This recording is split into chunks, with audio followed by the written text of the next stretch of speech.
تو قرآن جب بھی کوئی ایسی بات ہوتی ہے تو اشارتاً کنایتاً اس کا تذکرہ کر دیتا ہے تاکہ مسئلہ بھی واضح ہو جائے، کیونکہ ظاہر ہے اس کی ضرورت تو قیامت تک آنے والے انسانوں کو پڑ سکتی ہے نا. یہ تو ہر میاں بیوی کا اپنا ایک ذاتی مسئلہ ہوتا ہے کہ ہمیں کس طرح سے پرمیشن ہے، کس طرح سے پرمیشن نہیں ہے. تو اللہ تعالیٰ نے بھی اشارتاً ہی اس حکم کو قرآن میں بیان کر دیا، اور قرآن میں اس لیے بیان کیا کہ تاکہ اس میں کوئی اجتہادی اختلاف کی گنجائش نہ رہے.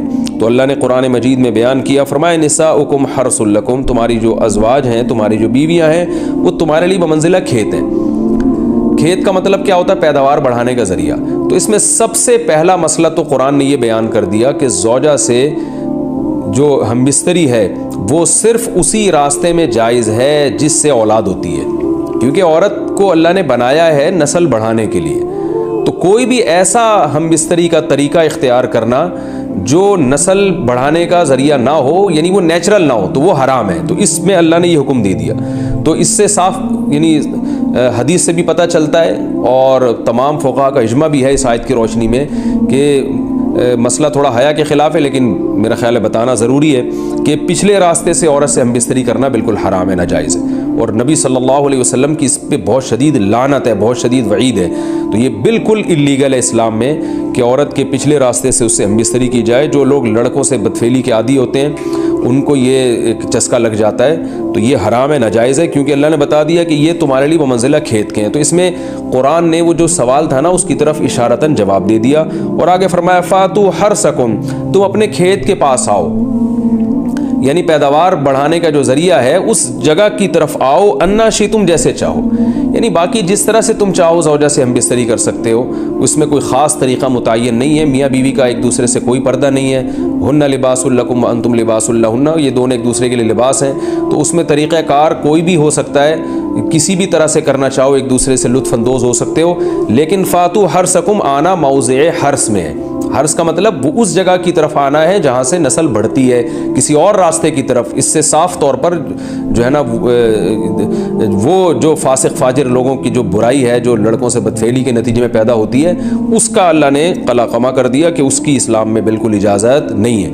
باقی طریقہ کار کیا ہوگا یہ تمہارے اوپر، اس کی اللہ نے تمہیں اجازت دی ہے. وَقَدِّمُوا لِأَنفُسِكُمْ، اور چونکہ بار بار حرث کا تذکرہ ہو رہا ہے کہ نسل بڑھانے کا، تو اس لیے اللہ نے فرمایا کہ قدموا لانفسکم، اپنی ذات کے لیے فیوچر میں انتظام کرو. قدموا کا مطلب آگے بھیجو اپنی ذات کے لیے سرمایہ. کیا مطلب؟ کہ جب زوجہ سے ہم بستری کرو تو نیت اولاد کی ہونی چاہیے، تاکہ وہ اولاد دنیا میں بھی اور آخرت میں بھی تمہارے لیے ذخیرہ بن جائے. تو یہ نسل بڑھانے کی بہت زبردست ترغیب ہے اس آیت میں. اور اس آیت میں اللہ نے عورت کا کہ بہت ساری ذمہ داریوں میں سے ایک بڑی ذمہ داری کا بھی بیان بتا دیا کہ عورت کو اللہ نے بنایا ہے.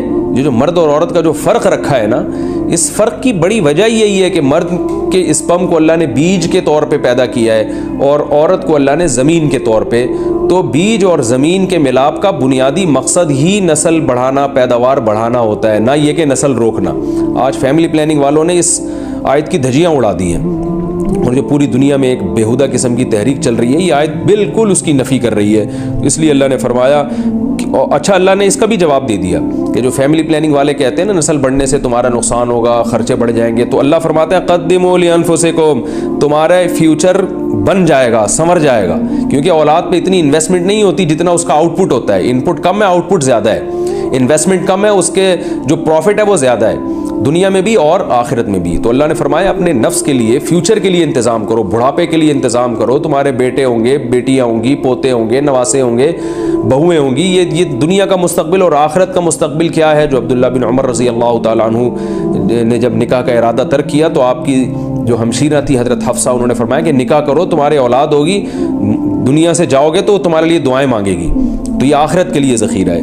تو اس لیے اللہ نے فرمایا کہ آخرت کے لیے ذخیرہ کرو. واتقوا اللہ، اور اللہ سے ڈرو. واعلموا انکم ملاقوہ، اور جان لو کہ تم نے ایک دن اللہ سے ملاقات کرنی ہے. تو جتنے حکام اللہ نے تمہیں اس آیت میں دیے ہیں ان تمام حکام کو تم نے فالو کرنا ہے. وبشر المؤمنین، اور ایمان والوں کو خوشخبری سنا دیں. کیا برہنہ غسل کیا جا سکتا ہے یا ستر چھپانا ضروری ہے؟ جب پاک ہونے کے لیے غسل کرتے ہیں تو غسل کرتے وقت کیا ستر چھپانا ضروری ہے یا بغیر کسی کپڑے کے برہنہ غسل کر سکتے ہیں. نیز غسل کے جو 3 فرائض ہیں کیا یہ فرائض ادا کر کے نماز پڑھ سکتے ہیں یا نماز کے لیے الگ سے وضو کرنا ہوگا؟ عظیم اللہ صدیقی صاحب لکھنؤ سے. لکھنؤ والے بڑے ادب و آداب والے ہوتے ہیں، تو اس لیے یہ پوچھ رہے ہیں کہ کپڑے پہن کے نہانا چاہتے ہیں یہ اور یا سطر چھپا کے نہانا چاہتے ہیں. تو بھائی آپ کے آداب اپنی جگہ، لیکن اتنی ٹینشن میں پبلک کو نہ ڈالیں. عظیم اللہ صدیقی صاحب، آج کل لوگ اسی طرح نہاتے ہیں، گئے اور ظاہر ہے شاور لیا اور نکل آئے پتلی گلی سے. تو شریعت میں بھی کوئی سطر چھپانا نہاتے ہوئے ضروری نہیں ہے. سطر چھپانا لوگوں سے ضروری ہے کہ لوگ نہ دیکھیں. تو ظاہر ہے لوگوں کے سامنے تو انسان نہیں نہاتا نا، نہاتا تو انسان دروازہ بند کر کے کنڈی لگا کے نہاتا ہے. اور پاکستان اور انڈیا میں تو 20 دفعہ چیک کیا جاتا ہے کہ کنڈی لگی بھی ہے کہ نہیں لگی، کیونکہ یہاں کنڈیوں کا بھی اعتبار نہیں ہے، آپ کو پتہ ہے. تو ایسی کنڈیشن میں اگر آپ مکمل برہنہ ہونے کے نہاتے ہیں تو اس سے کوئی فرق نہیں پڑتا، بالکل جائز ہے. رہا یہ مسئلہ کہ اسی غسل سے نماز پڑھ سکتے ہیں، تو اگر آپ نے غسل کے 3 فرض پورے کر لیے تو الگ سے وضو کرنا ضروری نہیں ہے، نماز ہو جائے گی.